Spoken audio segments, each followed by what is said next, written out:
سیدنا خواجہ معین الدین چشتی اجمیری رحمۃ اللہ علیہ تشریف جب بغداد لے کر آئے، اللہ کے دین کے لیے تشریف لائے، تو آپ نے وہاں ملاحظہ فرمایا کہ 7 مجوسی جو ہے لوگ ان کی بڑے معتقد ہو رہے ہیں، بڑا شہرہ ہے اللہ کہ لوگ جناب کہتے بڑے پہنچے ہوئے ہیں کہ جناب یہ تو 6 مہینے نہیں کھاتے اور ایک لقمہ کھا کے 6 مہینے گزارا کرتے ہیں۔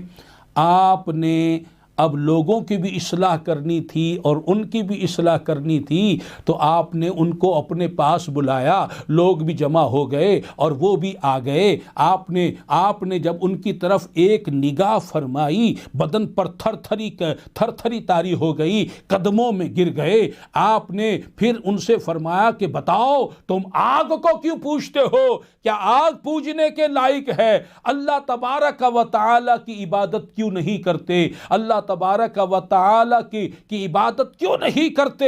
تم آگ کی عبادت، آگ کی پرستش کیوں کرتے ہو؟ کہنے لگے ہمیں آگ سے ڈر لگتا ہے، ہم آخرت میں آگ میں نہیں جلنا چاہتے، ہم یہاں اس کی پوجا کرتے ہیں تاکہ آگ ہم سے خوش ہو جائے اور پھر ہمیں نہ جلائے۔ آپ نے فرمایا کہ آگ کی کیا مجال ہے، تم یہاں ہاتھ ڈالو، جس آگ کو تم نے اتنے عرصہ پوجا ہے کیا وہ تمہیں جلائے گی؟ نہیں، وہ تمہیں جلا دے گی۔ اللہ اکبر۔ لیکن آگ کی اپنی کوئی جرأت نہیں ہے، مجال ہی نہیں یہ آگ جلائے، اور آپ نے اپنی نالین پاک اٹھائیں اور آگ میں ڈال دیں اور آگ میں پڑی رہیں، آگ نے چھوا تک نہیں، ایک داغ تک نہیں پڑا، اور پھر ان کو آگ سے نکال کر باہر رکھ دیا۔ آپ کی اس کرامت کو دیکھا اور یہ دیکھا کہ جس آگ کو ہم اتنا عرصہ پوجتے رہے، یہاں تک کہ ہمارے چہرے کالے پڑ گئے، وہ آگ ہمیں جلا دیتی ہے، تو اس کا پوجنا کسی کام کا نہیں۔ اور یہ جو اللہ تبارک و تعالی کے عبادت گزار ماننے والے ہیں،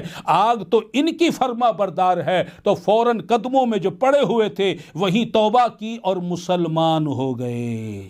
سبحان اللہ، سبحان اللہ، سبحان اللہ، سبحان اللہ۔